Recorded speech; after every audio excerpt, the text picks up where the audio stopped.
Welcome back to True Crime Stories. Today, we're going to look at the March 2nd, 2020 FBI interview with Letecia Stauch.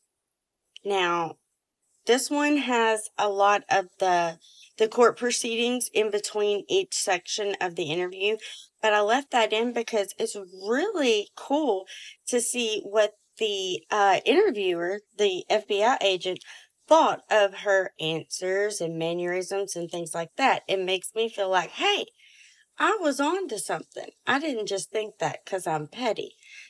The volume on the interview itself is great. You can hear wonderfully. The volume during the court proceedings is kind of low. I've got it as loud as I can get it, but you may want to put your headphones in to pick up everything they say. But with that, let's take a look.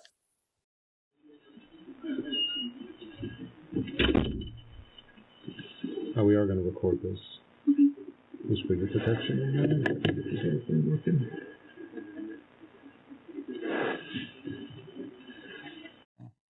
The other thing is, it sounds as though your plan is to play part of this and then stop it and ask questions during part of it. That's right. Yeah, okay. I'll do this throughout, Judge. Okay. I think for the purposes of the record to remain clear, you just need to identify the timestamp where you're stopping. Yeah, I will. Yep. About as loud as I can make it. Okay, let's see. Protection. Seems like that. Can you all hear it okay? So Letecia and John Grusing with the FBI met you in the mall parking lot. Do you know why you're here? Did they inform you, the officers, of why you're under arrest? I'm under arrest? Yes. For what? For Gannon Stauch. A warrant was issued out of Colorado. Okay, but no, someone could have just called me and we didn't have to have like a big scene. I would have called you or whoever. Yeah, and apologize for that.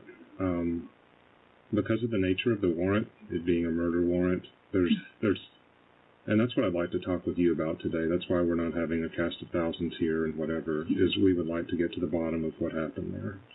I know that a lot of things have gone on with your life, a little bit of how this turns out. Okay, but because you were arrested and you're not free to leave, I need you to sign an advice of rights before we can talk. Well, I mean, so I'm getting charged with what now? So you were charged in, the judge in Colorado Springs signed off. So the way this case worked was El Paso County got the original case. They didn't have enough manpower to work it. Okay. So they called the FBI. I'm part of for the FBI, I'm an extension of the profiling unit, and I came in and assisted. And I've been helping for about the last 3 weeks. Okay. So our evidence response team, you've probably seen that on the news, has been doing some searches, etc. And then other FBI agents have been writing warrants. Okay. So a lot of warrants have been written. We've gone through the court. El Paso Sheriff's Office and FBI have worked together. Okay. And we found enough, you call it probable cause, for a warrant to be issued. So that's why you're here today. Okay, a warrant for what, though? It was for the murder. What murder? Gannon Stauch. So Gannon is murdered. That's what the evidence shows. Okay. And I'm happy to share with you evidence, but we can't have a conversation unless you're advised of your rights. Okay, what are my rights?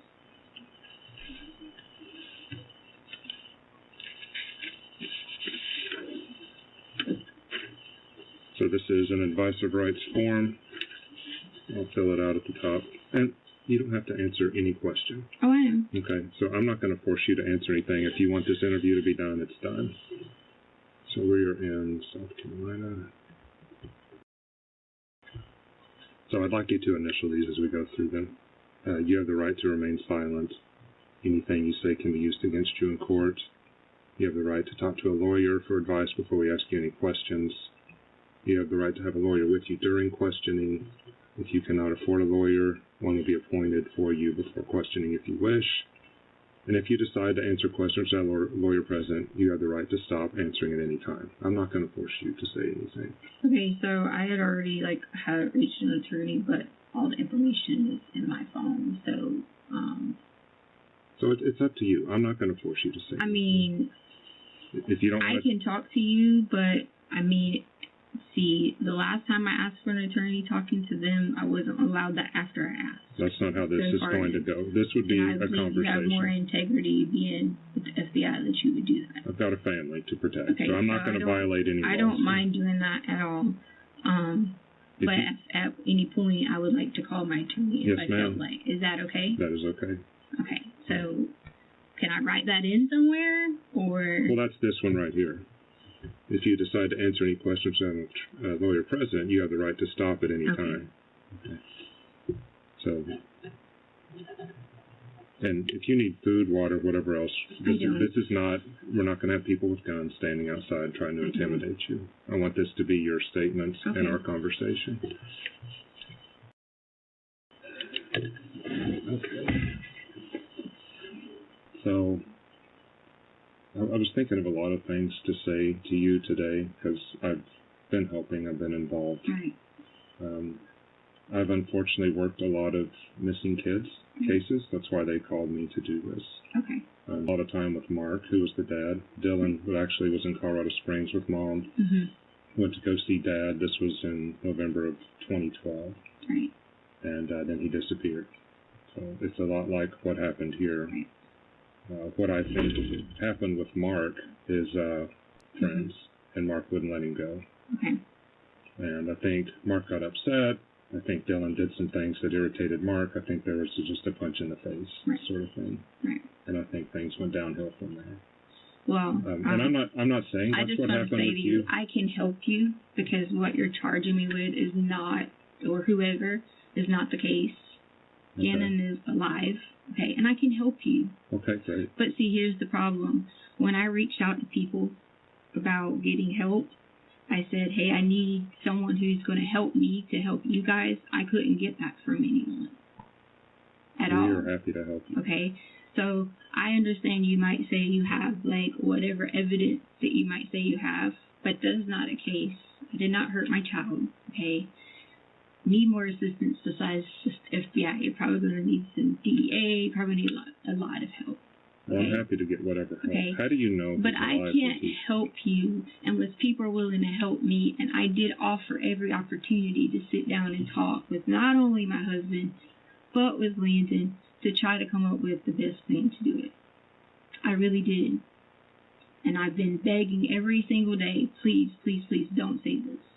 Okay? You, I know you're expert in your field, okay? I know you may say you have whatever evidence you have, but it's just not true, okay? It's not.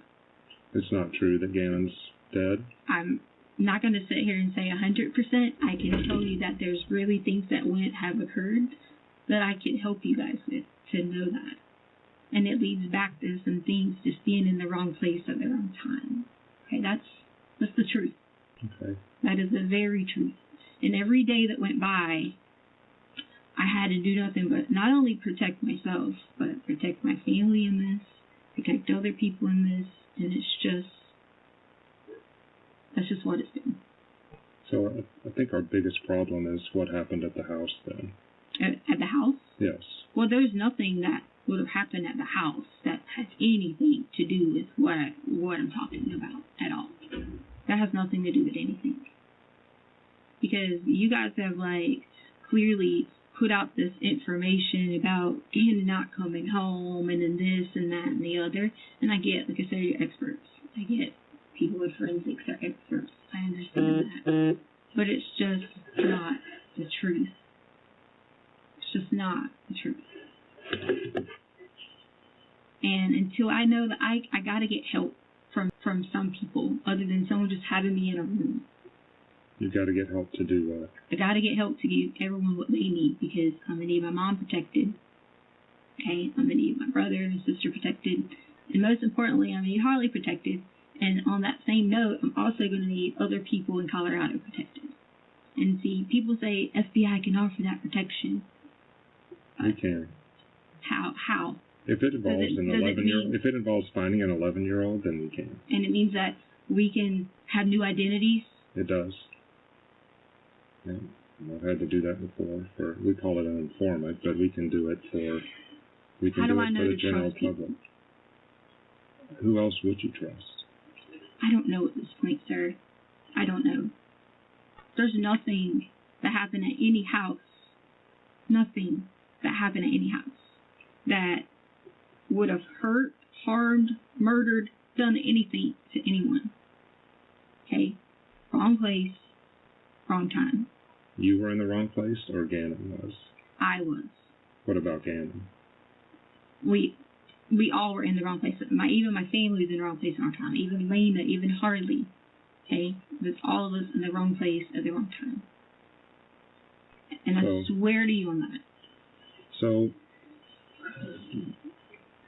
but I gotta get just like you have trust issues, let me tell you where I am. Okay. So I'm with the FBI, where when a child goes missing, if they're underage, right, then we can get involved, and it can be even a kidnapping. So if Gannon is moved from one point to another without his, will, then it's a child kidnapping. Right. And so that's what we're working this as.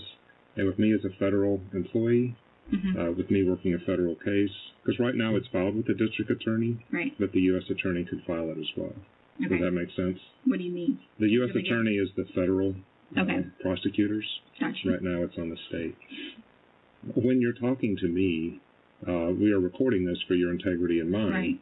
But if you'd rather not say something, if I would rather you just say I don't want to answer it instead of telling me something that's not true.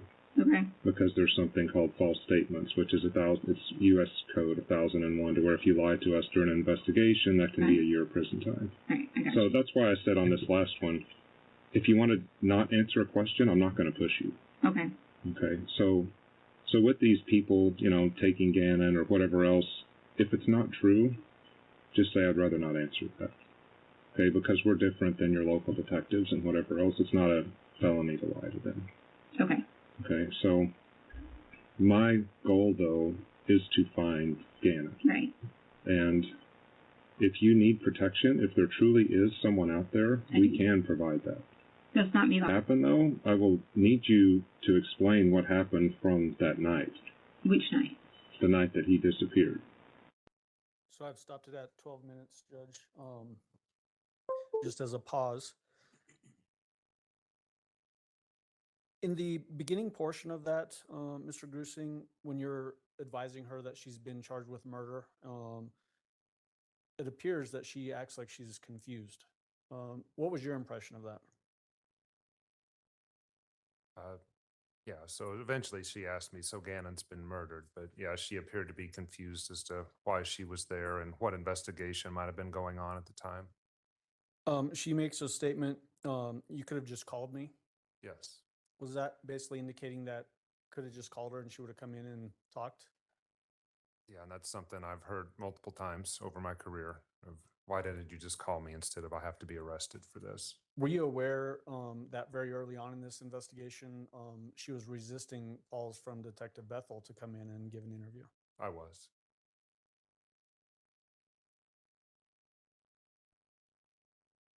She makes a statement that she's been begging every single day for somebody to help her and says stuff like, I can't help if you don't help me. What was your takeaway from that? Yeah, I think I could couple that with when she said that she would need even more help than the FBI could provide, whether it's DEA, and then she rolled into she needs secret identities for herself and multiple people. I think she was giving me a task that she thought I couldn't meet, and therefore she might not have to talk about difficult things. Is the FBI equipped to do those things for witnesses that need protection? We are. It takes a very extraordinary circumstance, but they could if they had to. Okay, so I guess the question is if that was actually necessary here, could the FBI have provided that? Yes. So you were the right person to talk to if that was the eventuality? I could get the right person for her. Okay. You're not omnipotent. No. I want to jump into the next section. Did you have a chance to talk with her about the calls that we'd gone over, those consensual recorded calls? Yes. I'm going to jump to 12 minutes and 30 seconds, Judge. I can find my mouse on the screen. There it is.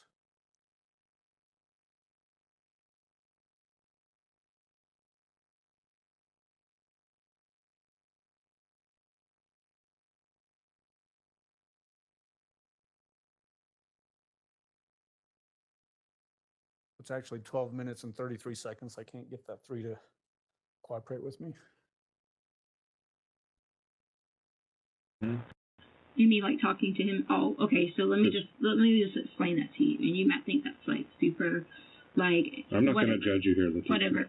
To him was the reason I already knew someone was listening to him, but because of him not ever like being like supportive, and I tried originally to talk to him when he first got there, that was the only reason I said those things to him, was just because I was out of anger and out of like hurt and not being able to have like support. It was nothing to do with like I'm sitting here going to tell you these stories. That was just anger, stupidity. Council approach, please. Pause that 13 minutes and 11 seconds.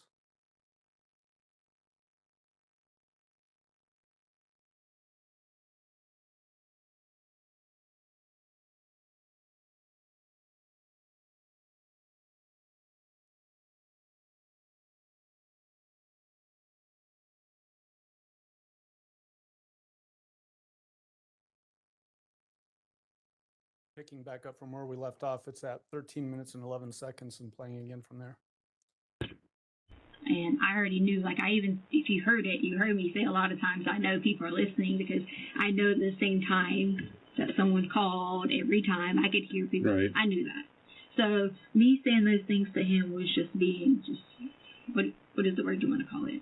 Selfish or facetious or whatever you want to call it. Just because that was, I was hurt by him not wanting to work together to figure this out, because I did have like originally initial different thoughts on certain things, and that was me trying to like basically read him and try to figure the situations out. So I understand that you may have heard those or whatever you may have heard, and that's okay, because that totally was not it. That was not me trying to be. That was just being stupid to him. So I have a question for you in regards to. So, and it's paused right now at 13 minutes and 59 seconds. Mr. Grusing, what were your impressions of her saying that she's giving all this misleading information in those phone calls because she's just angry? Yeah, I don't think there's much more to comment besides that. Instead of being focused like Al was and the rest of us of trying to find what happened to an 11-year-old boy, she was again focusing on her feelings. Does it also, though, show potentially that it's very calculated, that she's doing things in response to what's happening in the investigation? Yes, that's correct. Okay. And then we'll just play from here until 15 minutes and 42 seconds. In this particular section, do you remember asking her about mental health and sound mind and those types of things? Yes. Okay. So we'll play starting here and go to 15 minutes and 42 seconds. Were you of sound mind? I mean, did you have, are you undergoing any treatment for anxiety or any depression or anything like that right now? Or no?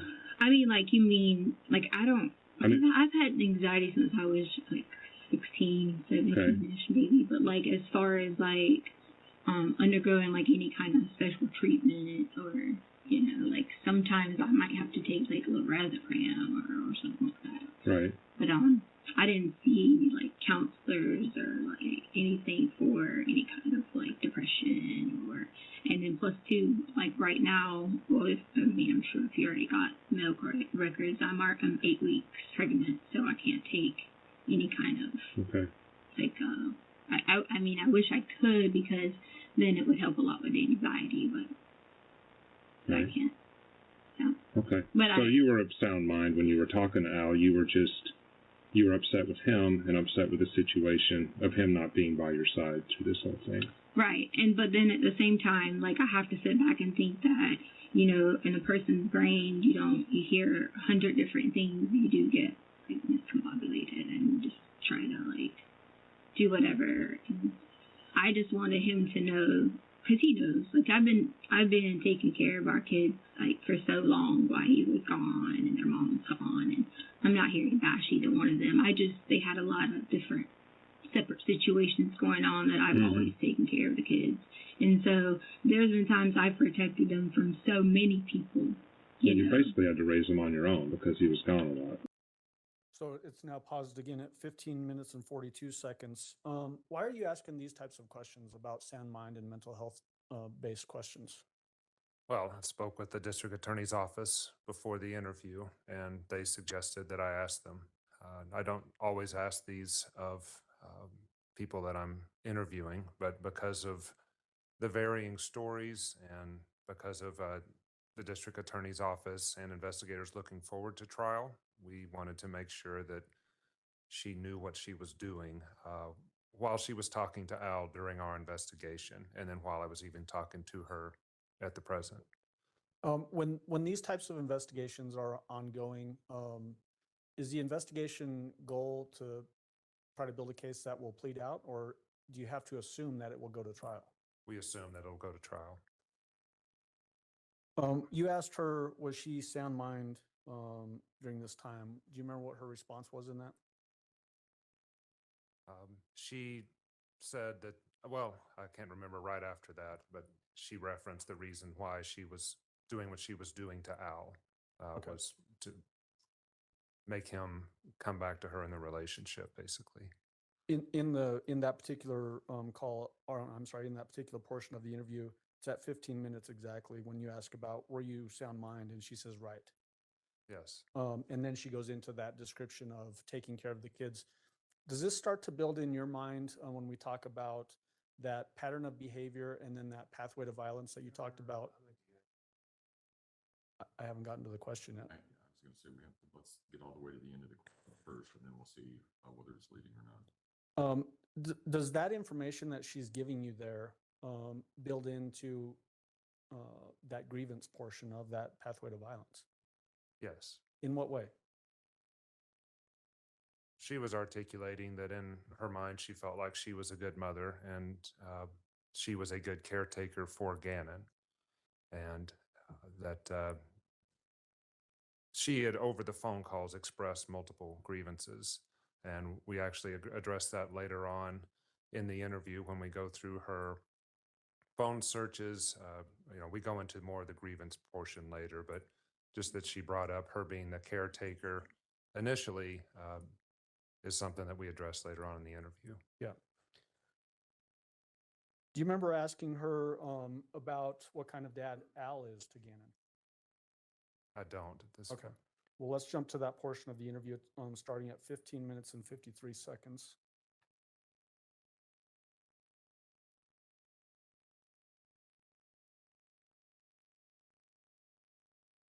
I'm actually going to jump to 15 minutes and 49 seconds, and we'll play it to 17 minutes and 10 seconds. That, like, I've had to step in and protect them a lot, so many times. What kind of dad would you say Al was to Gannon or is to Gannon? Oh, he's a good dad. Like, I mean, as far as, like, being, like, there for him and, like, how can I say it? Like, if he says, hey, I want to go do something, Albert works a lot, so he's tired and his hours are, like, kind of, up in the air here and there. But for the most part, he, like, is always trying to make sure he put, like, the kids, military first, and always will be, and that's the mindset. And then... Did you go into the marriage knowing that? Kids. That military was first? Well, I grew up, like, knowing that my stepdad was here.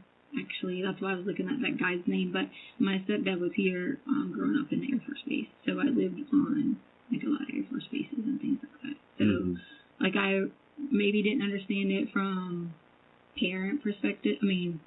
Spouse perspective, like my mom's perspective. Right. But I did understand it from, like, a child perspective. But the thing about it was, is Albert didn't have to, like, go be deployed or anything like that. It was mostly, like, work through the night type thing. So it was like we were blessed in that way of not having to, have to see him go overseas or something like that. Right. That was the good part. And you guys... So when you're asking her about how Al is to Gannon as a father, she references that she grew up as a military child as well. Correct. She mentions her stepdad.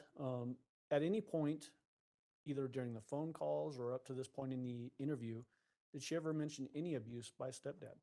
She did not. In that last section that we heard where you're asking her about being in sound mind, she mentioned having anxiety and taking lorazepam. Did she mention anything during that section of this interview about having any severe mental health disorders or diseases? No, Did she ever mention being in treatment for extended periods of time for any mental health issues? no, Did she ever mention losing consciousness and not showing up someplace else that she didn't recognize? no, Did you go over family history with her during this interview? yes, So let's watch that next. And it's essentially 17 minutes and 12 seconds to 21 minutes and 20 seconds. And you guys have been married 6 years, 5 years? 5 years. 5 yeah. years. And you came to the marriage with Harley. Right. Yeah. And then Elena's the youngest. Right. Okay. Right. And then we had maybe I think 4 or 5 want to kind of midterm miscarriages because we always try to have kids, and I don't know, something must have happened when I get to a certain point, so we would have had a lot more kids. Right. But yeah. Do you think Al was faithful to you? Was he cheating on you? I don't we never had any conversations until of course Mad recently, but prior to that we never had fusses, or it might be something Albert's type of person. When he got to work, he just liked to come home. He wasn't oh, I'm gonna go do this with people. He just wasn't that type of person, and that was the good part, because he wasn't, not saying you can't, I know, sure, you might say if a football game's on, you might want to go watch with your friends. Right. But usually, for the most part, we do it together or go over there and do something together, but it was never really having our own people that we did things with unless it was kind of together. So we never had issues of anything like that. Most of the time, but the issues that we always had was I never wanted the kids to ever come back here a lot of times during their breaks, and we would get I don't want to say arguments about it, but he would always say, well, I have to, I'm obligated, to do these things. So you don't think he was cheating on you prior to this whole thing going on with Gannon? Or did you suspect? That Albert was cheating on me? Mm-hmm. No, there's been times in the past where I've saw that he's talked to other women, on messages and things like that. But then he's also, you guys have my phone in the past, you would have saw that he's always apologized for, those things, saying. Were you guys considering divorce, you and Albert? I didn't know anything about any kind of divorce. I know, we've used the term loosely, because there was a lot of stress having to deal with, the situation with Landon. There was a lot of stress because, we fought so hard and so long to get kids to, a safe, situation. So it was very hard to, you've read someone and they're so emotionally, upset about the kids not being with us and we not being able to protect them, that it was kind of hard. It took a lot, toll throughout that time frame of Alaska. I'm sure you know about the time in Alaska and things like that. So during that time in Alaska and stuff like that, it was very hard to have to see him be so upset from so many miles away. And, we get calls that kids didn't have a place to stay. We get calls that there was guns in the back of their car and people were being arrested. And so that took its toll in the terms of figuring we should not have to go through these things. Right. But then once we got to Colorado, we all could be in one place, and then it was first it was kind of hard because we've been back and forth to Alaska for so long, because if you know the background, I had the kids here for their school year for Gannon and Lena. So it was Lena's, was it first grade year? And Gannon's fourth grade year. Yeah. So they would have went to school here in Myrtle Beach. So I had them here with us then. And so still with that, it was us being apart, going back and forth, traveling on holidays, and things like that. So that would have been the most, difficult time. So when we got to Colorado, it was just okay, we're here. We are doing things together, and we said stupid things to each other. I don't even want to say on camera, but the things that we could do to be okay, we'll forget all this, or if you do this, we'll forget all this. Right. But it's just stupid, silly stuff, nothing that we would. So it's paused at 21:20. And before I jump into these next questions, just noticing the time, do you want me to go to about 10:30 and then? It's up to you. I was actually just going to say whenever you could find a break in the next 5 minutes or so. Okay. It's up to you. Okay, sounds good. This particular section, Mr. Grusing, was she able to recount details over this 5-year period that her and Mr. Stauch had been together? Yes. Did she indicate any trouble on remembering these details? No. Did she also even give you recounting silly arguments that they would have, that kind of thing? Yes, she did. Did that indicate to you that she appeared to be able to recall things fairly easily? Yes.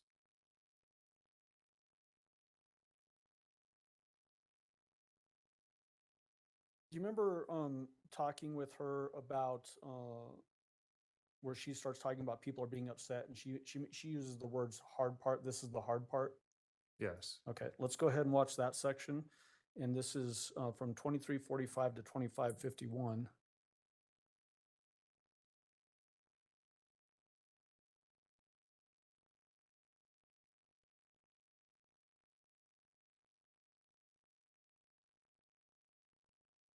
I'm actually going to start at 2335, and then we'll go to 2551. From a distance going through that, because I still deal with dads 14 years later who are looking for their daughters at bus stops and malls and whatever. So, and see, that's the hard part, is like people are like, you know, being upset, and I'm like, I haven't had the opportunity to like even just sit down and be like, okay, look, this is, I've given my life to take care of these children. I have.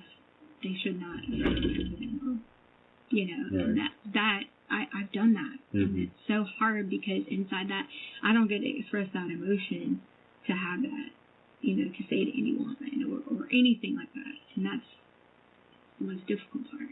Because I've had to just be like, how can I make the situation back, you know, like, I mean, come on, sir, let's be honest. I'm John. John. Yeah. I mean, like Albert was talking about, and again, whether you make them say this or not. I mean, literally, woke up on Christmas, I always make it about the kids on Christmas because they don't get to spend Christmas with us. So, like, if they went home for the holidays, you know, they might leave, you know, when school gets out. We might not see them until, you know, January.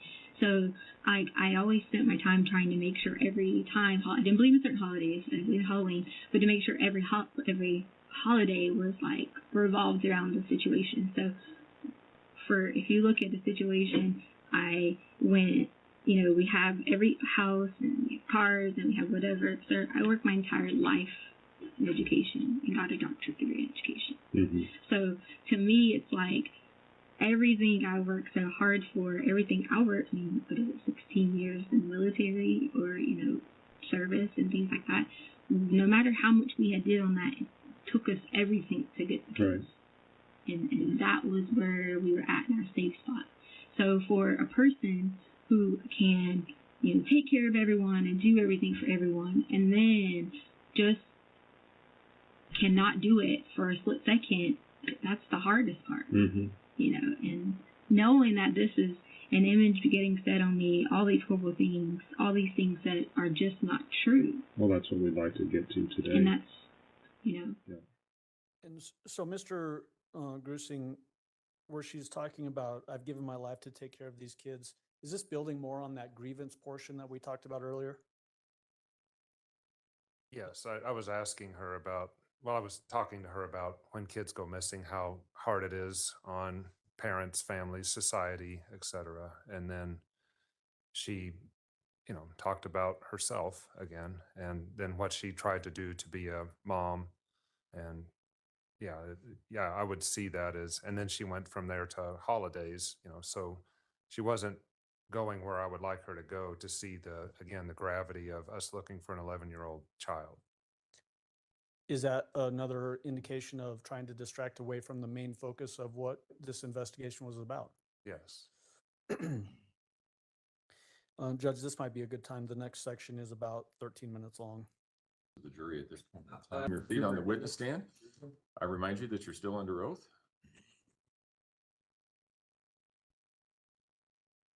With that, Mr. Allen. Judge, we just need the screen back on. Right. In this next section that we're going to watch, which is 25 minutes and 55 seconds through 38 minutes and 28 seconds, you discuss victimology. Just so that the jury understands what victimology is, will you explain that? It's just simply the study of the victim. So for someone like Gannon, we just try to find out as much as we can about him to maybe lead us to what happened to him. Okay. We'll start that now at 2555. First, let's go to Gannon, Okay. because what we do is called victimology. Have you heard of that before? Yes, sir. So victimology is we find out as much as we can about Gannon, the victim. Okay. And even if he's safe somewhere, even if he's not, knowing more about him, especially since you were the last person with him, helps us to try to figure out, like, say we don't have a suspect, somebody's killed, but we have nothing. Okay. Then we will look at that person to see what drew that homicide there. Why did those two people interact at that time? Okay. And then we'll also do things like it's the subject, the situation, and the location. So something happened. Gannon's here. You have someone or something that did him harm, and then you have why the location. Okay. So we have those three things. And, we've looked through your house and, done the CSI stuff and looked at all the, body fluids all over the house and garage and whatever else. So that's all been done. I'm curious to see your challenges of Gannon here when you had to be a parent, and then there. Challenges, successes, whatever else. What special attention did he need? What can you tell me about him? Well, here he was younger, fourth grade, get started mature a little bit, hitting towards, like sixth grade. Uh-huh. So, like, here he was more so of, like, let's see, at that time and situation here, okay, so prior to that, we never got to see him except, like, every other weekend for the longest time. Okay. Right. All right, so then when Albert, we finally paid all the money and got the attorney, whatever, Albert had to choose between getting out of the military or the kids, in a way, kind of, because mom wasn't given any or whatever. So then that's when we step in and say, we're going to keep them here in our home here, and I'll stay here with them, and then, we'll go from there. Right. So during that time, he also didn't get to see his mom. A, she didn't have a place to live. B, she was also, she had a baby, but then mainly to her, I'm not going to trash her. I'm going to say she was married to someone who didn't take care of them, who wouldn't take care of them like they should, with her being pregnant in that situation. So with mom not having that foundation support, she wasn't able to come to the house a lot. And when she did come to the house, there's times she came that she was like, she just wasn't in a good place. So I let her stay at her home. And Gannon had a tough time every time because in his mind, he just wanted to be like his stepsister. Do you know the stepsister? Mm-hmm. What? His stepsister? Yeah. You mean Harley? No. Landon's? Yeah. No, I don't. Mia. Mike's daughter. Got it. Mike, right? Yeah. Okay. Mm-hmm. So he wanted it to be like Mike's daughter, which was they go to mom and dad's house for a week and go to mom and dad's house. Right. So Got it. that was Gannon's mindset when he was here. Grandparents, amazing people, which is Landon's family. Amazing people, Grandma, I think he calls her Nana and Poppy. Great people. They would always come get them on weekends and things like that, so that I'd have time to, like, do whatever I needed to do, or if I wanted to go shopping or go hang out with people, whatever. So we had all that, going on here. The missing piece was, Albert had to, serve our country. Yep. Gannon would do his schoolwork, very smart. I think he made all A's here in fourth grade. I'm pretty sure he made all A's here in fourth grade. So made all A's here. Didn't have an issue at all. Well, what was he like when he got home from school? Because Albert's out. You're having to take care of him. Well, to be honest with you, I got him from after school, which was about like 5:30ish. So by the time we did homework, and all those things, it was almost time to, like, get ready for bed. Are you doing his homework with him? Is he doing it on his own? What? See, the difference between schools, and I'm not trying to talk about Colorado if you're from Colorado. No, the difference between Colorado and South Carolina schools was South Carolina did a lot more with, like, history and those type of things, where Colorado probably thought it really wasn't relevant. We wanted to focus on reading and math and things like that. So he did struggle with history, so we had to sit at the table a lot of times and, like, really work on, like, he was a mathematical. He's so, like his dad. Gannon is just like his dad. He is so mathematically inclined, you know, like an engineer type brain. So when it came to anything history and Right. reading science stuff, unless it was something he liked, he didn't like. So we spent hours sometimes, you know, working on those things. But with knowing the curriculum, it was easy for me because I already knew the stuff kind of curriculum. And so by the time we did that, it was time for him to go to bed, yada, yada, yada. So that was... That's here. So Yeah. then what about in Colorado? How is that different? Well, when we get to Colorado, of course, I start them in school, which would have been August. Okay, so I start them in school. It was a big help because Gannon is at this point a little bit more mature. He knows he'd stay with us. Because see, I took him to Alaska and homeschooled him before we got to Colorado. So I homeschooled him for those 2 months. And then we transitioned into Colorado. Actually, it wasn't August. I'm sorry, I told you a story. It was that January that we got here because I homeschooled him November, December, not of this past time, but of the year Got it. before. Okay. Sorry, I didn't remember. So January 2019. Yes, so I homeschooled him 2018, November, Christmas time because Mom couldn't get him then Mm-hmm. for whatever reason. Then we came on to, but I think she ended up getting them and she flew them back to Colorado for a week or something. She got it for a week maybe. Flew them back to Colorado. So January 2019, we would have started school in Colorado. Okay. All right, so get them in school, which Colorado, I mean, I think it was like May, middle May, they would go to school in Colorado to middle May. Right. So February, March, April, May. Okay. So it was pretty simple in the terms of we would do like, you know, he never had homework in Colorado for some reason. So it was always Albert would be like make them write their labs or, you know, make them go do all these things. And then, you know, it was time for them to go to summer. So what time does he normally get home from school? Well, around that time he went to another school because this new school wasn't built. Okay. So it would have been like 3:45, 4 o'clock maybe, just because it happened to come from across town. Mm-hmm. And then come in, let's see, Fall. Yeah, so they came back in August. So we went on, Gannon went with us on a big cruise in the summer because he didn't want to go home to the farm. Right away, we gave him a choice. You want to go on a family cruise or you want to go, you know, to your mom's house. And he said he wanted to go on a cruise. So we all went on the big family cruise, Dominican, and I forgot a couple of places. So it was just me, him, Harley, and Albert. So it was just the 4 of us. Okay. Lena didn't go. So we all went on this family cruise and had a great time, whatever. And then, of course, they come here for the summer, and then they get ready to come back for fall. So they come back for fall, and at this point in time, I was working. Albert was doing like the shifts, like 3-2. You had your teaching job in the fall? 3-2, 3-2. He was like working and all these things. Okay. Well, Harley was working, I think, and starting Pikes Peak College. So we were all pretty busy, like, throughout the day. And then in the evening, it was kind of like, come in, grab this. But then I was coaching. So as I was... What were you coaching? Softball. Softball. So as I was... At your school?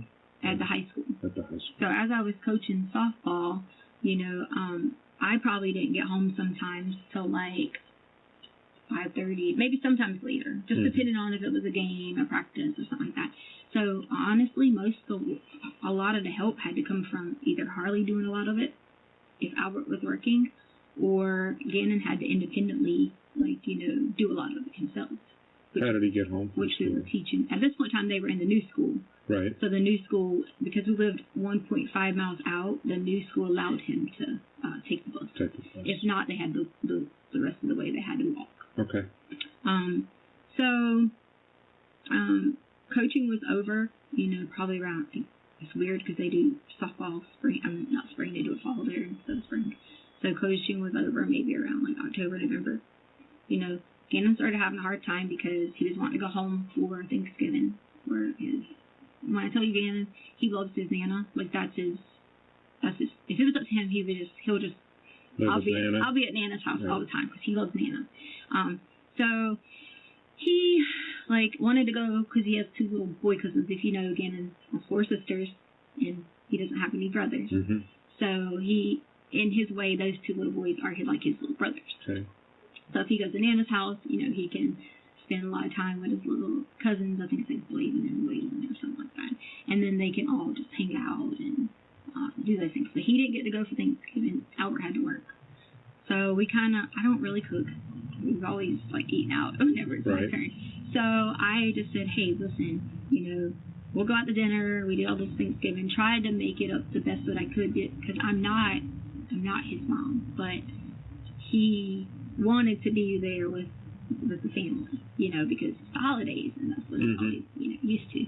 And then of course Christmas came around, and then the same thing kind of happened at Christmas, but then we worked it out, and we figured out a plan to get him home for Christmas so that they would be able to, So you went to Nana's for Christmas? spend time with the family, yeah. Because mom never had a house.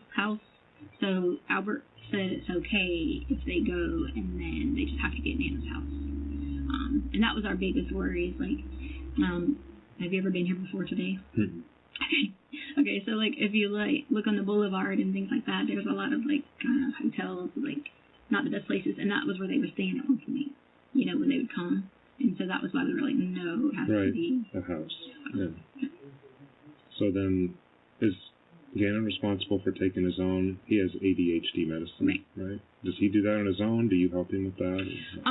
Most of the time, how it worked is I got all lunchboxes ready, set them on. We've been in the house with the stove that's in the corner beside the refrigerator. We would set, the lunchboxes out, snacks, and let them pick. He usually always picked before Lena because he just knew that he could get it. If he beat her up, he could pick the snacks he wanted. So he would pick the snacks that he wanted, and I would lay if Albert wasn't getting them up, I would lay his ADHD medicine, which is Vyvanse, 20 milligrams. I would lay his Vyvanse on the counter. And so what form is it? Just tablet? Or? Yeah. Okay. Yeah, so I would lay it on the counter, and he would know, come in and take it. How does he take it? Is it with water? Or with yeah. He doesn't even use water half the time. Okay. He just right. He's been taking it since he was 5. Okay. So. Is there any other that he's on, or no? Like Adderall or anything else? No, I don't know. I think when he was 5, they tried one medicine, but once the Vyvanse worked, that was it. That was the one. Any of the other kids on medication? Mm-mm. Hardly, or no? Okay. No, nobody else was on any kind of. What about you or Al? I don't know anything other than what I told you about the lorazepam. But see, the thing about lorazepam was they might give it to me and I might not get it again for 6 months, and it might be 30 tablets, but it was only for panic attacks or things like that. As far as Albert, I know he has the gout, so I know I don't even know what it's called. Right. I'm sure it's nothing that. But nothing that he could Gannon could mix up medications with or whatever in the morning. Take somebody else's meds. Or... Not that I'm worried. Now there's stuff in the counter from probably old stuff or Harley had her wisdom teeth taken out. I think Albert did, but I'm pretty sure he might have been smart enough to get rid of that stuff. I'm not sure. But none of us had any what you want to call hardcore drugs or anything like that. That's why I'm asking you that, because of the bath. So in that particular recounting of you lead into asking challenges with Gannon. Again, from your perspective, does she appear to be able to recount things and have strong memory recall ability? Yeah, she walked us through his childhood, South Carolina, Alaska, Colorado, when he got home from school, what courses he did well in, what courses he struggled in. So, yes. Did it sound like fairly normal family life? It did. Did you ask about bath salts and the hike from Sunday, January 26th? Yes. So let's jump to that section. It's going to be from this point up to 4330. I'm asking you that because of the bath salts deal that he came up with. That was on the hike day, wasn't it? So the bath salt thing was just totally because they did this drug class at school, which is the same class that my 5th grade did too. And then sort of these people came in and they dressed up in I say dressed, they were professionals. They are medical professionals. They dressed in their outfits and all those things, and they let the kids pretend they were working on what do we call those things? As if they were doing CPR and all that. And during that time frame, they went over all these different drugs. So they talked about what your life is on crack. They talked about doing cocaine, all these. It was very, very in depth for 5th grade. But at the same time, you got to think it was probably a good thing to kind of talk to kids about. So was Gannon telling you about this, or did you find out from a teacher, or how did you find out they had this in-depth conversation? Well, I knew because they did it at our school first. So they did it at our school first. So it was something, once they found out they did it at our school and they saw all the cool pictures and things like that, other teachers wanted to know about it. So when the other teachers wanted to know about it, they went around different schools and they signed, like, I think Albert signed a permission slip, or maybe sent an email to the teacher or whatever, that it was okay for him to go. So was Gannon fascinated with the bath salt thing, or how did that conversation happen? Because I know that seemed to be important, during the hike and afterwards and whatever. Well, he was like, okay, so Mike apparently would deliver these packages, and we never knew what they were. We were told meat, we were told whatever, we don't know. But Albert would always talk to Gannon about anytime people had anything to do with, like, drugs and things of that sort. He would always say, like, these are bad people. If you see anything like this is bad things. Right. Gannon already had, like, some sort of base foundation about it, And because he had, like that sort of base foundation about it, he always had, like, questions because he's making fun of his first one. Like, right. That was always his main concern, is that he was wanting to know because is baby Nova going to be okay? Nova's right. Is baby Nova going to be okay? And that was, like, his main concern in that aspect, was wanting to know these things because he was just curious of how, like, all these things work. So were you guys on the hike when he brought it up, or where were you? He had already brought it up prior to the hike. Okay. He had already said something when he came home after this. Was it a concern for you? Tell me what he said and how your conversation went. Honestly, sir, I don't remember. I just remember he was telling us about the different things that they were talking about on it. And then I was like, oh, did you guys do this? And they would be like, yeah. And then I was like, oh, did y'all do this? So it was kind of like mimicked the same way. So we did talk about that a lot. Was that before hike, you said? Yeah, leading up to it, before the hike, there was a lot of talk about it, for a little bit. And then, of course, at the hike, I think he said a few things. What did he say?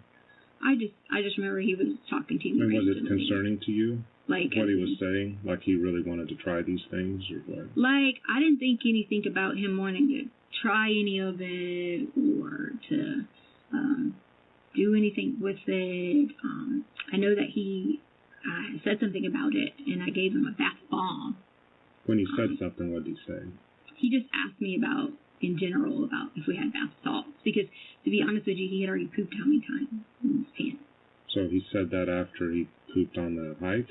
He pooped a couple of times on the hike, yeah. Like, when I say poop, I don't mean, like, I don't want to be, like, graphic, but just a little. Just a little bit to where it's uncomfortable right. And whatever. Right. And so, the whole thing about bath salts was just, I think he just wanted to, like, relax, because he ended up taking 2 baths.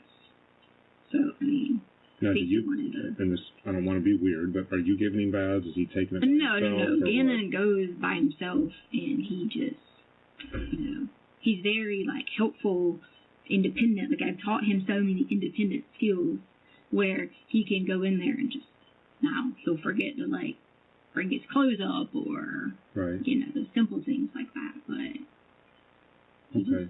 So he takes 2 baths that night, or 1 bath that night, 1 the next morning, or? No. So I think when we got home, he took 1. Me and Lena went to go get food, and then I think he had used the bathroom again. So he took another one. I think when me and Lena got back, he was maybe taking a bath. I don't really remember. And then she took 1 somehow. So, Mr. Grusing, in that portion of the interview, we're talking about the hike and bath salts. Again, did she appear to have ability to recall those details as well? Yes. Is that markedly different than when you're talking about trying to get details as to what happened to Gannon? Yes. In what way? She's comfortable talking, and as you mentioned, she's giving details, and she can clearly remember what was going on, just even from her comfort in talking to me. And this is from what she's describing here is from the hike that occurred on the afternoon of January 26th of 2020. Yes. Did you ask her about what does it look like if her and Gannon argue? Yes. So let's jump to that section. We're going to jump to just a little bit ahead, 44 minutes and 45 seconds.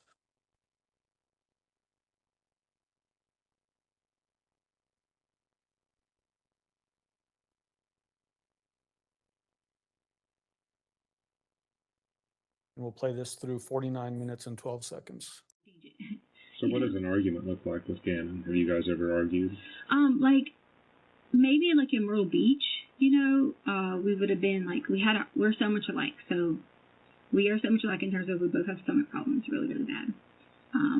We both have like anxiety, so like so to speak, Mm-hmm. And he's so kind and like kind-hearted and then the point of like we can get upset about something, but then the next minute he'll be like I am. He'll be like, oh, talk about something, or we'll just say something, and he had tremendously increased the amount in Myrtle Beach. I don't think I ever heard him be like, I love you, or like, I mean, like, the holiday might come, they just say, oh, just write something, whatever. But like, since having him all the time, it became more of like, I would hear, I love you, like almost all the time, and so I feel like it was on the holiday, the Christmas before. Is that what you're saying? He disappeared. Do what now? When you said around the holiday, he was saying, "I love you." I'm saying like once we started more and more having, then he and I became a lot closer because of just like wanting to have that connection with both the kids. Surely you had some arguments with him, though. Did you ever have to discipline him, or no? Well, I have never spanked any of the children, never, because I just don't believe in spanking other people's kids. So never had that. Now, as far as like, okay, you are in trouble, you're going to do this. Yeah, that's with any kid, with any of them. What's the biggest disagreement you had with Gannon? Let's see, the biggest disagreement. I think probably because he doesn't. And again, he probably shouldn't have this on him as a kid, but not like seeing the light of how if he couldn't go home. He was so like, kind of like forgiving, it's okay, Mommy don't have money to do this, and if I said anything like, well, and I probably shouldn't have, but I did, I would be like, well, if she quit doing this, she could pay for it. And I would always figure out a way. But then it was like, I'd say, I wanted him to see that. So was this a certain incident? Do I know? The biggest disagreement you had, was this a certain time, or you? No, we never had like big, like there was never any like big all out, like, when you say disagreement, like clashes or like screaming, shouting? Well, I'm a parent, so I've had mine. You mean disagreements, like disagreement, yelling at the kids. like that kind of disagreement, but never not like a. So what's the most physical, upset you've been with Gannon? Where we've like. Where you've had to yell, and I've had to yell at my kids. I got you. I see what you're saying. So like where we've had to like fuss at each other over whether or not he did something. If he did something. That has to happen if you're a parent. Right. I'm not I didn't know what you were saying. I thought you were asking me like. No, I'm more looking at this from Gannon's point of view. I'm not judging you. No, I thought you were asking me more of like like whippings or like switches or like something like that. No. So what's the most intense time you've had with Gannon, as far as you're yelling, he's yelling, that sort of thing? That has to have happened, especially with stepkids. I mean, yeah, of course. So what time do you remember?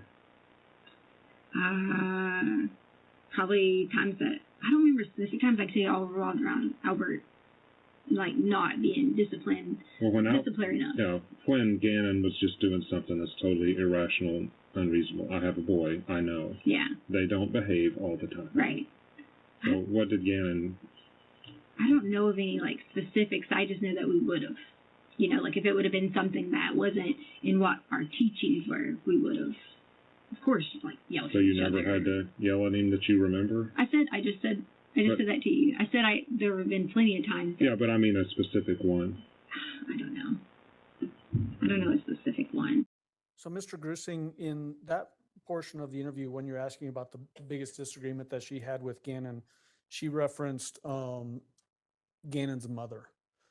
Did Gannon's mother and the relationship that Gannon had with his mother become a fairly consistent theme as it relates to her feeling like she wasn't getting credit? She mentioned that a couple of times, yes. Okay.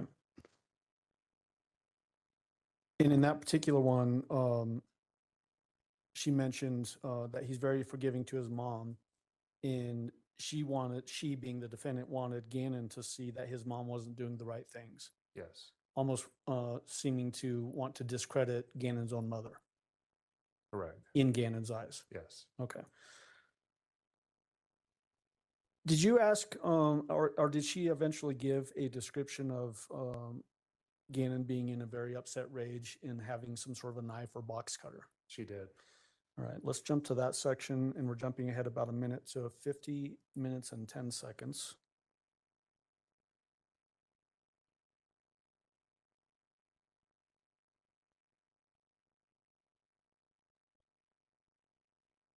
And we're going to play it to 55:32. Gannon wouldn't like yell back. Gannon would not like yell back and be like, confrontational. So Gannon would not like. He might say something smart. Well, how did he react? Under his breath. Do you have an incident you remember or no? No. When you had to put your foot down and say, Gannon, that's not acceptable.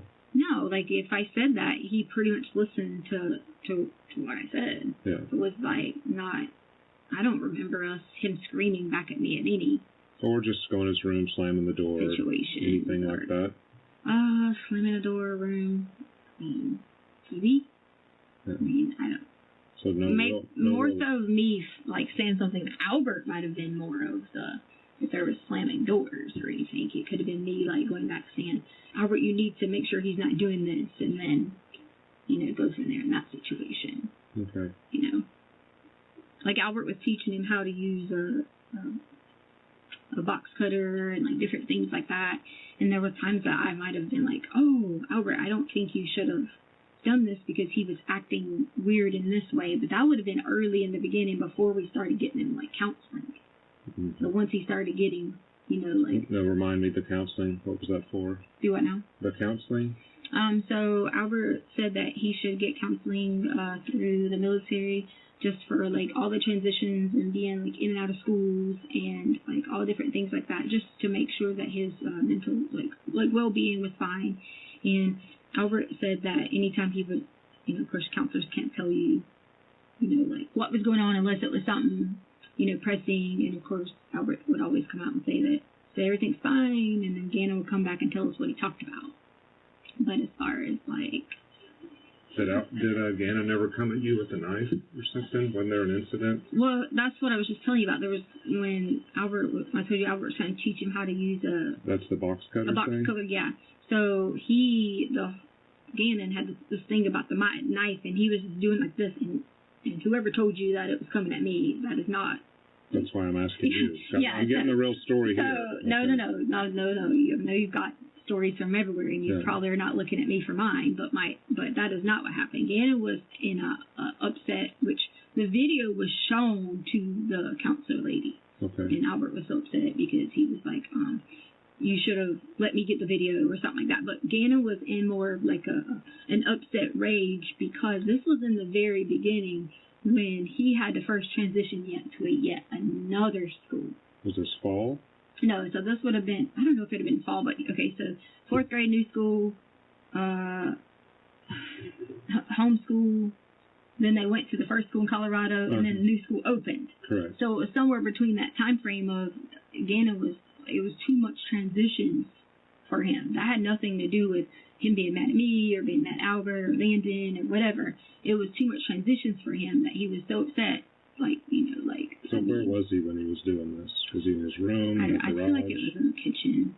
I don't really remember, sir. You're asking me something that was a while ago. I don't remember. Yeah. I mean, were you threatened by Gannon doing that? Did it make you nervous? Well, I told Albert. I said it has a mentality. Like in my mind, I said it has a mentality of like he's going to want to. I said not hurt himself, or not specifically hurt someone in general, but specific, but in general. And so, like, I was a little worried because I thought, like, he has so much anger and aggression for what was going on. Because it honestly was, Albert hadn't even got there yet, I feel like. I feel like Albert had just either got to Colorado or hadn't got there yet. Right. And so he had to go from being with his mom, back to me, and then Albert wasn't there. Mm-hmm. And then it was, okay, like, I gotta start new school, I gotta make new friends, you know, like all those things. How did you handle it? How did you calm him down? He just typically always, I'm specifically with the box cutter thing. How did you calm him down? I don't know if it was a knife he had then. I was just saying, like, he had been using a box cutter, so that's how I was teaching him in the price. So I remember I took his amiibo. He loves amiibos. And I took his amiibo, and I just threw his amiibo out in the front yard. And I told him, I was like, the amiibo's gone, we're never getting it again. And I made him call his mom. Mm-hmm. And so I don't remember what we exactly said, but I know she was basically saying, like, you know, you better listen. She gets upset and sends me a message. I send her a message back, and we were both, like, mad at each other, as in being Landon. And then it was kind of more of like, okay, it's calmed down. But this was a year ago, mm-hmm. you know. So that was the gist of that. It was, he needed that outlet. Okay. He needed that counseling. Well, that helps us. That's what I'm talking about. So pausing it at 55 minutes and 32 seconds. Again, she's showing a good ability to recall different events that have occurred during her time with Gannon. She is. She says that there's some video of some knife or box cutter incident. Did you ever see such a video? I did not. Do you know if one even actually existed? No.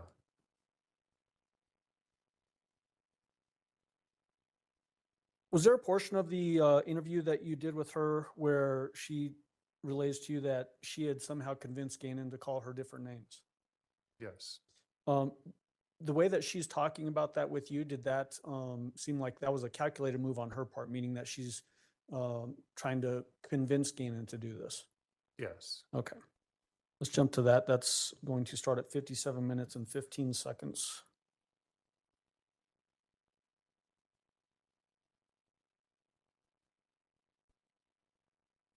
And we'll play it through 57 minutes and 47 seconds. Sir, it's so hard because... John, I'm sorry. I'm old, but don't call me. John, it's so hard because if I get up in the morning and I have...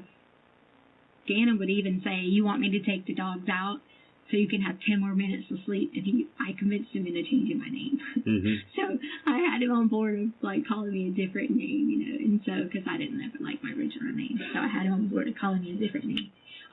So the helpfulness. So as it relates to those, that different names that she's referring to, the reason that she gives in the interview was because she didn't like her original name. That's right. Did she ever talk about that in any other time, either on those phone calls that you were a part of, or even during this interview, about how she would go as a different person or different name? Not that I was a part of, no. Did this appear to be, the way she's describing it, a voluntary act on her behalf to get Gannon to call her a different name because she didn't like her original name? Yes. Did you ask her about the candle incident and the fire in the basement and keeping Gannon home? I did. Why'd you ask about that?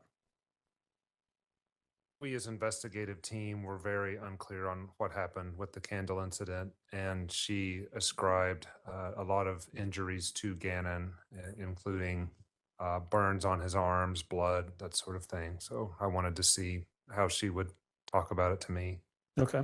So we'll jump to that section next, and we're going to jump to 1 hour and 1 minute and 20 seconds and play through 1 hour, 26 minutes and 58 seconds.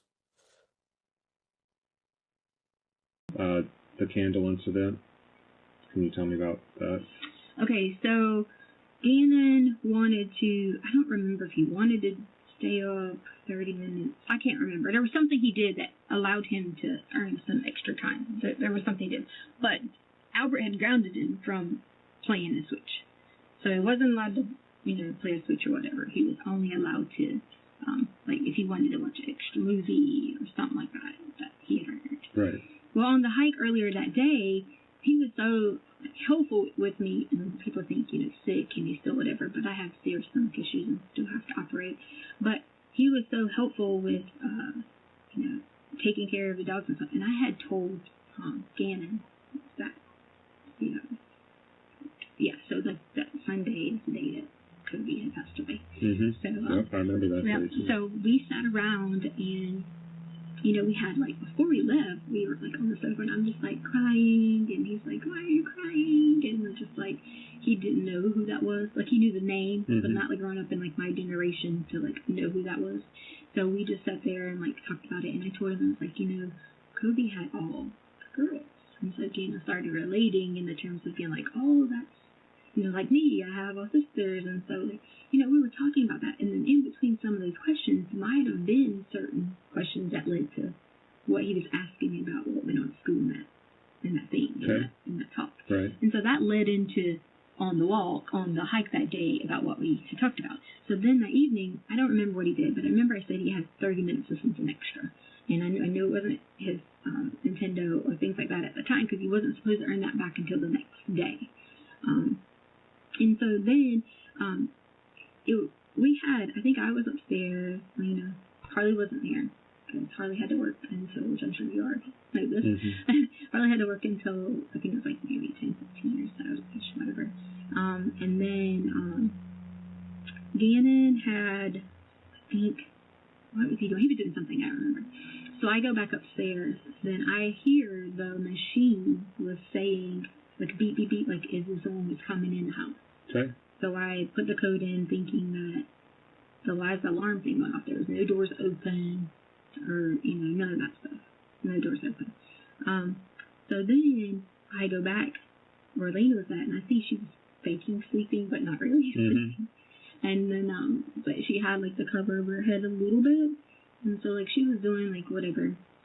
And so then I hear the thing saying fire. Like, does it actually say fire? It said fire. Okay. So that was the crazy thing, because I never had heard, I didn't know what, I thought it would just be like, right, like a siren. But I don't know if it was those detector things saying fire, or if it was the actual machine thing saying fire. But it was just like fire, fire, fire, fire, whatever. So then I run back in there and I look and I don't see anything in Lena's room, I don't see anything, and I look downstairs and I don't see anything. Then it was still going. So I grabbed Lena. I'm going to tell you exactly wrong, but I'm pretty sure I grabbed Lena first. And I grabbed the dog. I gave her the keys. I think that's how it went. Don't quote me on that. But I'm sure it was in that order somehow. Yeah. And we run out to the truck with the lake. Either I open the door. I don't remember. Somehow they get to the truck. Okay. And then I run back downstairs, because at this point I already know that there's smoke. And so I run back downstairs, and Deanna was awake, but not awake. Like, how you can almost, like, be asleep, but not asleep type thing. And so he was in his bed? No. He wasn't in his bed. Where was he? He was on the sofa. On the sofa. Right. So, he was on the sofa, and so, like, when I pull the cover, I pull Gannon with the cover. And so at this point in time, then I put the fire that's out. So what did the fire look like? It wasn't like huge. Where was it? In the carpet? On the sofa? I feel like it was on, like, one of the covers. On the covers? Was the cover on the sofa, though, or was it on the floor? I don't remember. I just remember it was in a small location. It wasn't a big enough fire to like... What color was it? Do you remember? Was it yellow, red, orange? I don't remember what color. It wasn't in a color to, like, it wasn't a color. Because I think, blue burns the hottest, then you have stuff, if stuff gets involved in the fire, you have a yellowish or reddish color. I don't remember. Don't remember? I don't remember. Can you show me how tall it was? Like, do you remember? I don't remember. It wasn't tall. Wasn't tall? I don't feel like it was that tall. But my tall might be different from your tall, so I don't want to say. But still, a fire's going to freak you out. Right. Yeah. So when I pull the cover, I pull him with the cover too, and we run out. Did you put out the fire or no? I know that we took the covers, both of us. When he sees what's going on, we took the covers and, like, we smashed down on the fire. Like, on it, yeah. Because my only thought was oxygen, put it out. Right. That was all I could think about. Like, put it out, whatever. Did it take much? Sorry to interrupt. Did it take a lot to put it out, or no? Or did you just smother it and then move? I don't know. Or was it something in between? Was there what now? Something in between. I'm not trying to put words in your mouth. something in between. Like in between, just it happened real quick, or you had to fight it for a while, or? Oh, it wasn't like fighting for a while. Like there was already a bunch of covers on the side that that I had grabbed them all and put over here, which is why the whole thing was bottled with covers. There was like different covers bottled everywhere. So it was like stuff there. And then I run, and he's running behind me. So as I'm running up, he like trips or whatever, but he's right behind me. Mm-hmm. So then I think I exit back out the garage, I feel like. So the truck was in the garage? No. It was out front. Oh, I'm saying front. like I think I exited back out the garage. Okay. Because I feel like I just ran back to that door. I'm not 100% positive. I know we ran out. Then Gannon runs right out behind me, and when I turned around and I'm saying something to him because I'm like, hey, because in my mind I don't remember if I had gotten the dogs, even though I had already I'd grabbed the dogs, and so like I don't remember what we were saying, but we were all in a frantic, whatever. He jumps in the passenger side, and I'm in the driver's side of the truck. Okay. Lena is in the back, and at that point we drive off. So we drive off for like a minute maybe, and then we drive back, but there's no gas in the truck. So was anybody burned from that? So Gannon had you or Gannon? Gannon had little burns on his arms from that, and then but at the time, see, Gannon always lays with like his either it's like his just underwear on or like something like that. So at the time when we ran out, I feel like did he have a shirt? I don't remember if he grabbed a shirt or grabbed another cover when we ran out or whatever. But I knew that he had some burns on his arm, but I knew they weren't bad, like burns that were bad. They were just like if you peeled a little bit or whatever. Were they discolored then? Was his skin reddish, pinkish? What was it? Or did you see it then? Or No, it was not till later that I really like paid attention and should have been like, okay, well, because I did later on on it, but she can ask about later. But okay. So like his arms, and then we get in the truck or whatever, and then we drive off. So then we come back, and so I'm of course, and like I text Harley, I text Albert, what had happened, and I said, this is what happened. I tell Harley this is what happened. Don't panic when you come home, because the house at this point in time we get back in smells like nothing but smoke. Mm-hmm. And so nothing but smoke at this point in time, and it was just like I couldn't get the smoke out. Even opening up the like windows and all those things, I couldn't get the smoke out. So that was. So what happened with these covers that you used to put out the flame?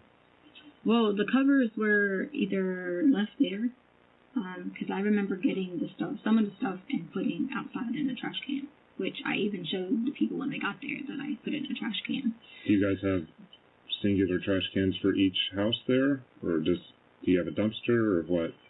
Really, like it's a big trash. It's just a big brown trash. One of the ones you wheel out and put by the curb. Okay. Yeah, so it was just one of those. And it wasn't. No one was like whatever, but we did want Albert to like come home, not necessarily come home and be for that, but we maybe like had updated a little bit to Albert, because we were like thinking, like, oh, he'll be upset and like want to come home, or like whatever, because he was like worried, or like whatever. So in my message to Albert probably was a little bit like a little more over exaggeration, just because I was one. So when you say we, did you talk with the kids about let's get Albert home? No. We did sit down, and because when I was asking him, like, was this, did you do this on accident? Was this an accident? Whatever. And so we were just talking about, like the whole thing. Everybody was in one room. We were all in the bedroom at the time, which was our bedroom upstairs. Okay. So we were all in the bedroom upstairs, and it was just, just talking and, whatever. And I said, I got to let your daddy know. And then I was not going to tell him. That was the original thing. It was not to tell him. It was just to fix it and not tell him. Mm-hmm. Because then I was like, if I just do that, then we don't have to, we don't have to worry about it. Right. But then that was just an opportunity to be like, oh, well, maybe Albert would be like, well, I'll just come back home, or, because it was hard, like, always, all of us just there, going through all these memories and doing all these things without him, like being there. No, I Whatever. get it. So that was So the did hardest Gannon agree that was a good idea to kind of play it up a little bit? part. Did he agree? Yeah. We all were in like an agreement. So how did you play it up? Was the fire really not that big, and you made it like it was a big deal, or well, so whenever just we to were, get Al to say, hey, Well- maybe I should get back home? when we were explaining it to people in general, like that was our whole like, oh my gosh, it was like whatever, like because if you had my phone, you saw that like if the people that we messaged, we made it more of like a like a bigger situation, like than what it really was. And, Yeah, because I couldn't understand how a candle could make a big fire, because my wife lights candles Yeah. all the time around the house, and if we knocked them over, and if you knock it over, kind of nothing happens. yeah, I mean, it might singe the carpet a little bit, but yeah. I've seen the pictures, and I'm surprised that, that much of the carpet was burned. Well, it was probably because I don't know, but I know that we did go like push down on the carpet, and it was on the cover, which was the cover was wrapped up on him. Right. So I mean, I don't know, like. That's what I was just curious about, the burn itself on the carpet, because that Yes. looks awfully big for a candle. I just didn't to even be- think that was even big. Was that Well, really big? Yeah, I mean, Oh. that big for a candle, because, like I said, my wife, we look like a church sometimes with all the candles she lights. Yeah. We have dogs running around and kids. and Yeah, whatever. yeah. No, it So I was. was just surprised a candle could make, a big black thing in the carpet that much. That it might have been held there for a little while. Yeah. Maybe he Mm. tried to set the Yeah, place I don't on fire know or about. something. But see, the thing is, I don't know that Gannon would try to like purposely, like set something on fire. I don't know. I know that he did tell me later that he thought that I was coming downstairs, and he was playing his game. So I So don't. he know. was playing his game when he knocked the candle over? Yeah, so he did tell us, he told me and Lena and all of us that when we were all talking together, he told us that he thought I was coming downstairs, like to catch him on his game or whatever. Oh, and that's why he knocked it over? I He don't was know. trying to I get don't. off it. I don't know if he accidentally or thought, whatever. I just know he said that he thought. But did he take any responsibility for knocking the candle over, or did he just say it happened, or what? No, he did say that. Okay. He did say that he had done it, that he had started it or whatever. And I asked. That's why I kept asking him, like, did you do it on purpose? That's what I'm curious about. Or did you, was it an accident? He told me an accident. He thought I was coming downstairs. So, to me, sir, we could afford to buy another Yeah, for sure. sofa Uh-huh. and another carpet. Now, that's not a problem. Like, I mean, we're talking about, like, things that we had and nice things, but we can afford to buy that. So that was not a point of contention, and Gannon very well would have known that too. So did it burn the sofa also? I don't think it burned the sofa. Okay. I don't think it burned the sofa. I'm just saying, like, in general in the area. Whether if it would have burned sofa, TVs, all that. Right. Did he light the candle? We could Or afford who to lit do that it. candle? Do you know? The candle he had already lit the candle because the dogs were, I think, have these, like, really bad farts and stuff. Okay. And so he had already lit the candle, which we Does he allowed. normally do that? Yeah, we allowed him to he could light the candle if he wanted to. He was allowed to open, like, packages that came. That's where I was telling Albert taught him how to use, like, the box cutter and stuff like that. He was allowed to do those type of things, as long as, he was usually within reason, like, okay, I'm not going to go light, the lines on fire, or, or something like that. When I was little, too, like, I did the same thing about curious about matches and, like, things like that, but we had already given him enough of, like, safety talks about, like, Albert, when he talked to him about using the box cutters and knives, he always showed him the right direction, not to just go, like, cutting open boxes and stuff. So he had already had these, like, talks about the correct way to do Right. these things. So. Well, it explains those two. So I've got the bath salts, the candle, and now the foot injured in the garage. So tell me about that. The foot injury. Oh, sorry, before I go there, so we don't forget, you said peeling these later. I just remember that on Monday his arm had a little bit of peeling to it. And that's when I said in my mind, and like I told the other lady that was here, that I did at that point say, I probably should, like, think about if I need to, if later on after I put stuff on it, I need to think about if if it gets worse, monitor the situation, like those type of things. Did you put stuff on it or no? Well, we had took that green aloe stuff, and we had took and put the little, because the dog had just had get bit before, so I already had that little wrap stuff, Okay. And so we had already done that in that situation. Did you put it on both arms? I think it was on the right arm, I feel like. And then when did you do that? Was that Sunday night, Monday morning, both? I think it was Sunday night. Okay.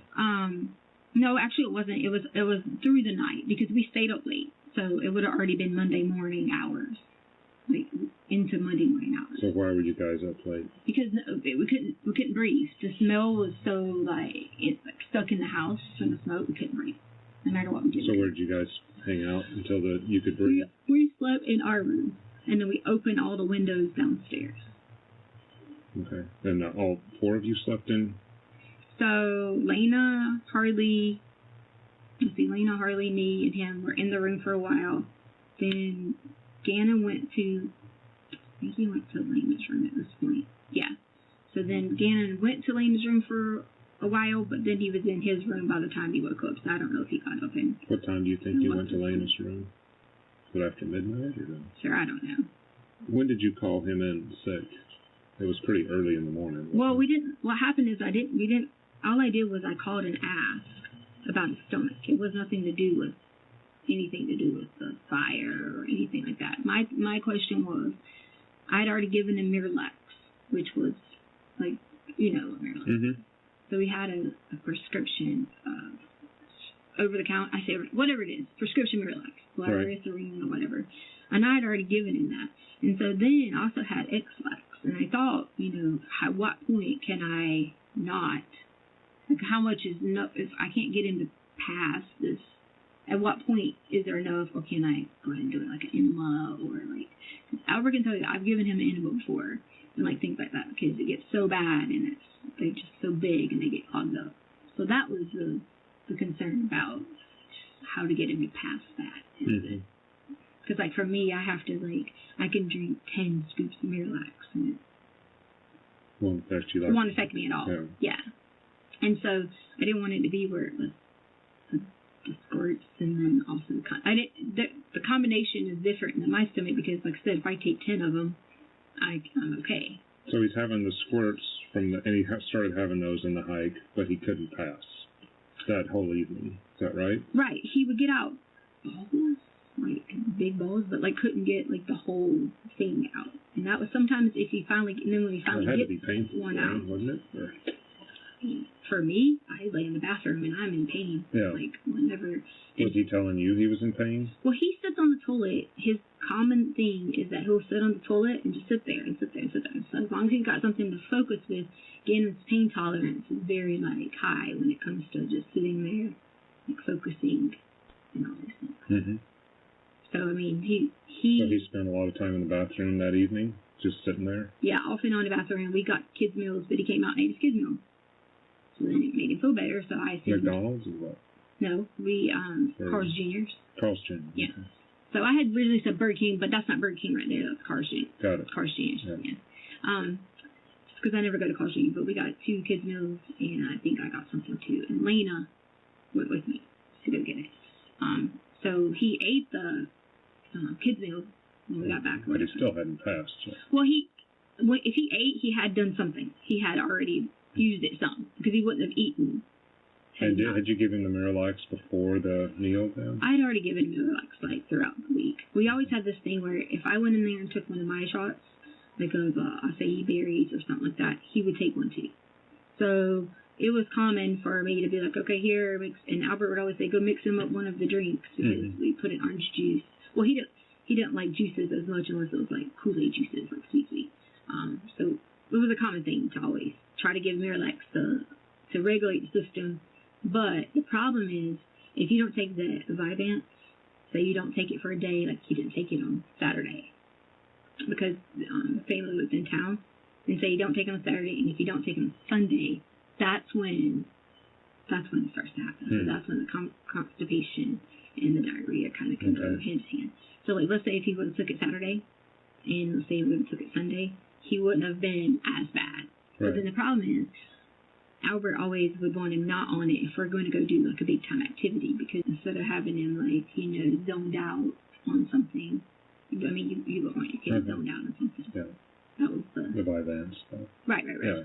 And so like the thing was, if we go somewhere that requires him to have like, you know, massive amounts of things, then, you know, that we don't want him to be under that Vivance and just have to be like zoned in. Mm-hmm. We want him to be able to like, especially like on the hike, I wanted him to be able to like run around and do things, because me and him were always on the top of all, like if we had hikes, we were always on the top of hikes. We were always the ones, like, Right. you know, leading, doing everything. So was he bleeding that night? Do you know? From Rectally? from Anally? Yeah. So what happens is, from him squeezing, like, I hate talking about this. It sounds bad talking about like. Well, I'm trying to figure out, things that are going on with him these last couple hours. Yeah, so like from him squeezing and stuff like that, his does the same thing as mine does, and mine does the same thing. And so that's why I told you we're so much alike, and we could relate on that, because it was like, oh my gosh, you know, like blood out your butt, you know, and then just from squeezing and things like that, and that wasn't like pouring out. Okay, so it wasn't a copious amount. Yeah, just so it was, because of him struggling with that all night, or that evening into the night. Yeah. You don't know when he eventually felt good? Or, how it works is he might feel good, and then it gets him where it's hurting still until he gets it all out. It's not until he returns like 100% of being like, okay, I'm back to Gannon. did he get back to Gannon that night? For Sunday? Yeah. Yeah. So he was fine when he was downstairs. I told you he earned extra time to like, be able to stay up and stuff. Yeah, but I thought, was he not struggling with this after the candle incident? Right. Like what happens is, I mean, if you want to call in a GI person, but he gets where he's okay, and then a little bit more okay, and a little bit more. It's just episodes. They happen once a month or ish, where he goes through those episodes of his stomach, and mine does the same thing. So when you guys were up in the bedroom, how was he?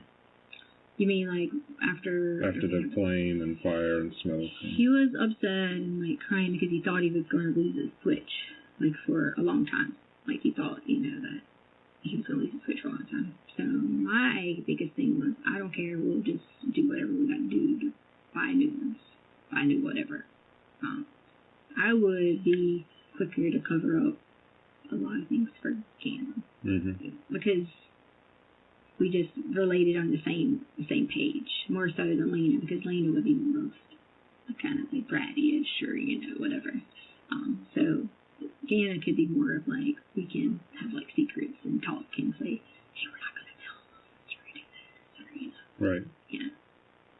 So I'd be more inclined to okay, don't tell anybody, we'll fix it. And so that was kind of like our conversations, what we were talking about, and and he was upset, like very, you know, like upset and hurt and just trying to be whatever, but we also kind of just.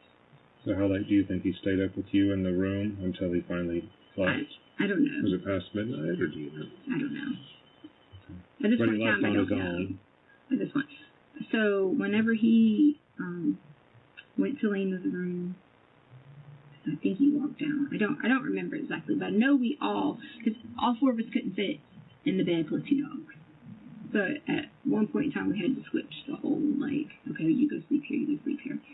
And I feel like at one point, Harley was sleeping on the sofa, and then Harley and Lena switched, because we were up. Like I said, we couldn't breathe. It was very smoky. So we were all like not sleeping. When Lena went to school, I'm pretty sure she probably went to sleep, or was very, very like exhausted. Right. Because like us staying up and like, you know, getting tired and stuff. So Lena was real sleepy, but she went to school. Yeah, like what I'm saying is when she woke up, she probably was like really, really like felt like she could have used a couple more hours. You know, so why did you call Gannon in sick and not her? Well, she wasn't struggling with stomach problems. So he still had him in the morning, then? Right. Okay. So it wasn't. I even had messaged Albert through the night and said, "Hey, I asked him."